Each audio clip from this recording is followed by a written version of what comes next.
అక్కడ ఎవడైతే పండిస్తున్నాడో వాడు దొరుకుతాడు పోలీసులు వెళ్తే. సో అటువంటి సిచ్యువేషన్స్లో వాళ్ళకి మనం కొంచెం మోటివేట్ చేయాలి, అవేర్నెస్ క్రియేట్ చేయాలి. అవేర్నెస్ క్రియేట్ చేసి ఆటోమేటిక్గా ఇప్పుడు ఏదైతే కొంత మేరకు ఈ టర్మరిక్ అని జింజర్ అని నేను అదే అడిగాను, వాట్ అబౌట్ కాఫీ ప్లాంటేషన్ అన్నా. ఎందుకంటే మ్యాక్సిమం ఈ వ్యవసాయం కూడా పోడు వ్యవసాయంలో చేస్తారు. ఈ ఈ వాల్స్ మనకి కొండ హిల్స్కి సంబంధించిన స్లోప్స్లోనే జరుగుతుంది ఎక్కువ. ఈ స్టెప్ బై స్టెప్ అది పోడు వ్యవసాయం అంటారు. ఆ పోడు వ్యవసాయంలో జరుగుతుంది. కాఫీ ప్లాంటేషన్కి that is a suitable area కూడా. అది అడిగితే కలెక్టర్ గారు చెప్పారు ఏంటంటే మొన్నటి వరకు సెంట్రల్ గవర్నమెంట్ సపోర్ట్ చేసే డబ్బులు ఇచ్చేదట, సడన్గా సెంట్రల్ గవర్నమెంట్ ఆపేసిందట. ఎన్ఆర్జీఎస్ టర్నప్ చేశారనమాట దాన్ని. అప్పుడు నాకు అర్థమైంది ఇది ఆపేయడం కాదు, డైవర్షన్ అని. ఇది ఎన్ఆర్జీఎస్ ఆ ఫండ్ కూడా డైవర్ట్ చేసేసారు. అంటే పేదోడు తినే కూడును కూడా డైవర్ట్ చేసేస్తున్నారంటే చేస్తారంటే వీళ్ళు ఒకసారి ఆలోచించండి.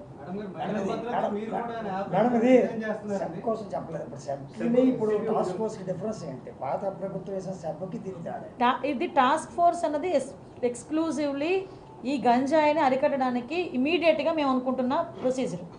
ఓకే, ఇప్పుడు రెగ్యులర్గా ఉన్న పోలీస్ డిపార్ట్మెంట్ వర్క్స్ రెగ్యులర్గా జరుగుతూనే ఉంటాయి, కానీ ఇది స్పెషల్గా మనం టేకప్ చేస్తున్న వర్క్ ఎక్స్క్లూజివ్లీ వైజాగ్లో.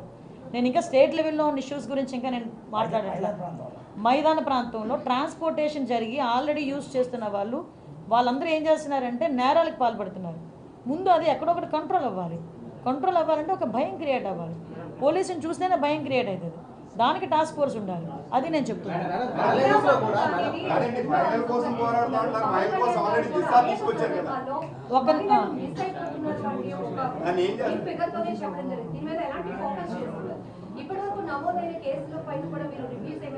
లేదమ్మా, కంపల్సరీ ఎంక్వైరీ చేస్తాం. ఇప్పటివరకు నమోదైన కేసుల గురించి కూడా ఎక్కడెక్కడ మిస్ అయ్యారు ఏంటి అన్నది కూడా చాలా క్లియర్గా మేము ఒకసారి మానిటర్ చేసుకుంటాం.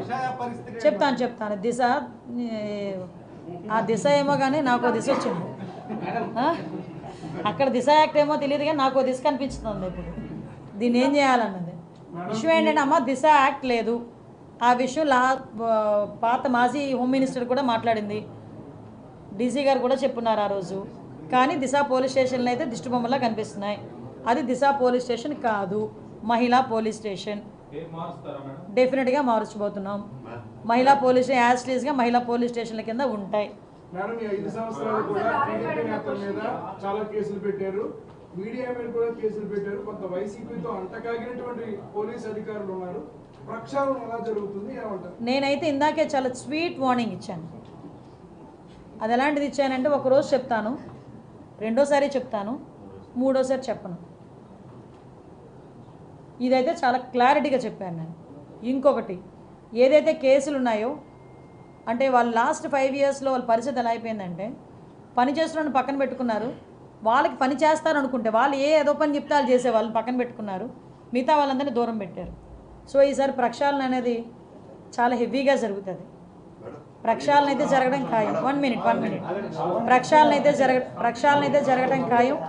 నేను మళ్ళీ చెప్తున్నానండి, పోలీస్ డిపార్ట్మెంట్ వాళ్ళకి ఇది హెచ్చరిక కాదు, రిక్వెస్ట్. పోలీస్ డిపార్ట్మెంట్ వాళ్ళకి ఇది రిక్వెస్ట్. మీకు ఇంకా వైఎస్ఆర్సీపీ మూలాలు ఉంటే కనుక ముందు మేము తొలగించుకోలేకపోతున్నాము అనుకుంటే కనుక పక్కకి తప్పుకోండి. ప్రజల గురించి పనిచేసే వాళ్ళని, ప్రజా సంక్షేమం గురించి పనిచేసే వాళ్ళని మేము తెచ్చుకొని మేము పని చేయించుకుంటాం.